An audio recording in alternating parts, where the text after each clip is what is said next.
Praise the Lord. இன்றைக்கு உங்களுடைய வாழ்க்கையில் நீங்கள் கடினமாக நீங்கள் உழைக்கிறீங்க, அநேக காரியங்களில் ஆசீர்வாதத்தை எதிர்பார்த்து நீங்கள் காத்து கொண்டு இருக்கிறீங்க. ஆனாலும் உங்கள் வாழ்க்கையில் நீங்கள் எவ்வளவு தூரம் நீங்கள் கடினமாக உழைக்கிறீங்களோ அதுக்கான பலனே இல்லைன்னு நினச்சி நீங்கள் கவலையோடு இருக்கிறீங்க.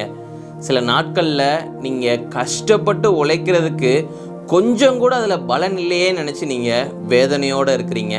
இன்றைக்கு ஏசப்பா அவருடைய வார்த்தையின் மூலமாக உங்களை பலப்படுத்துவார். இன்றைய பலப்படுத்தும் வார்த்தை சங்கீதம் 126 அதிகாரம் 5வது வசனம். Psalm chapter 126 verse 5. கண்ணீரோടെ விதைக்கிறவர்கள் கம்பீரத்தோടെ அறுப்பார்கள். Those who sow in tears shall reap in joy. ஹல்லேலூயா.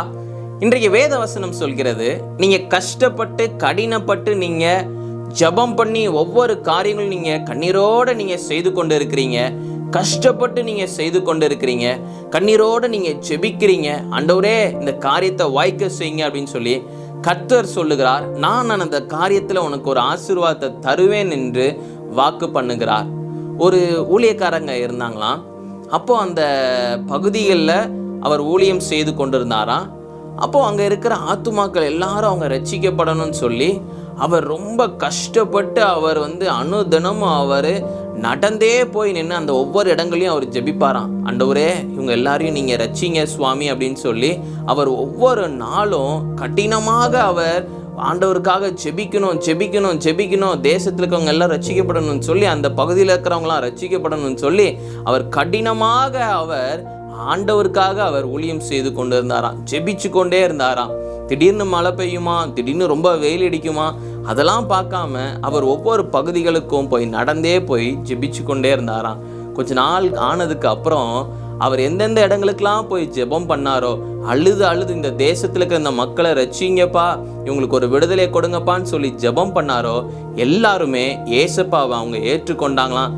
எல்லாருடைய வாழ்க்கையிலையும் ஒரு பெரிய மாற்றத்தை பார்க்க முடிஞ்சுதான். ஹல்லேலூயா. அப்ப யோசிச்சு பாருங்க, கண்ணீரோட அவர் ஏசப்பாவுடைய வார்த்தையை, ஏசப்பாவுடைய நாமத்தை அங்க சொல்லி அவர் ஜெபம் பண்ணாரு. அவர் பண்ண ஒவ்வொரு ஜெபத்துக்கும் கர்த்தர் பதில் கொடுத்தார். அந்த பகுதியில் இருக்கிறவங்க அநேகர் அவங்க ரட்சிக்கப்பட்டாங்க. யோசிச்சு பாருங்க, இன்னைக்கும் உங்களுடைய வாழ்க்கையில நீங்க உண்மையாக இருக்கிறீங்க, நீங்க கர்த்தரை தேடுகிற பிள்ளையாக இருக்கிறீங்க, கர்த்தர்கிட்ட கேட்டு செய்றீங்க, நீங்க கடினமாக நீங்க உழைக்கிறீங்க, அதுக்கான பலனே இல்லைன்னு நினைச்சு நீங்க கவலைப்பட அவசியமே இல்லை. கர்த்தர் உங்களுக்கு நிச்சயம் பலனை தருவார். கம்பீரத்தோட நீங்க அறுப்பீங்க, நிச்சயம் கர்த்தர் உங்களை ஆசீர்வதிப்பார். அதனால சோர்ந்து போகாதீங்க. ஊழியத்திலையும் இல்லை உங்களுடைய பர்சனல் லைஃப்லையும் நீங்க கர்த்தரிடத்திலிருந்து ஒரு ஆசீர்வாதத்தை எதிர்பார்க்கிறீங்க, கர்த்தர் நிச்சயம் தருவார். பொறுமையோட காத்திருக்கிறீங்க, கர்த்தர் நிச்சயம் உங்களை ஆசீர்வதிப்பார். உங்களுடைய உழைப்பு வீண் போகாது, உங்களுடைய ஜெபம் வீண் போகாது. கர்த்தர் ஒரு பெரிய மாற்றத்தை தருவார், உங்க சூழ்நிலைகளை மாற்றுவார். நாம் எல்லாரும் கண்களை மூடி ஜெபிக்கலாம். எங்களை நேசிக்கிற நல்ல தகப்பனே, கர்த்தாவே பிள்ளைங்க வாழ்க்கையில் இருக்கிற எல்லா காரியங்களையும் மாற்றி கொடுங்க. ஆண்டவரே இயேசுப்பா, நீங்க கொண்டு பிள்ளைங்களை பயன்படுத்துங்க, ஊழியத்திலையும் கொண்டு பயன்படுத்துங்க. ஆண்டவரே அவங்களுடைய வாழ்க்கையில ஆண்டவரே நீங்க ஆசீர்வதிங்க. நீங்க தகப்பனே இயேசுப்பா உயர்த்தி வைங்க. இயேசுவின் மூலம் ஜெபிக்கிறோம் பிதாவே. ஆமேன், ஆமேன், ஆமேன்.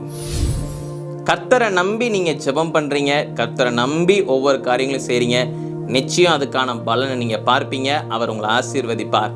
God bless you. Have a wonderful day.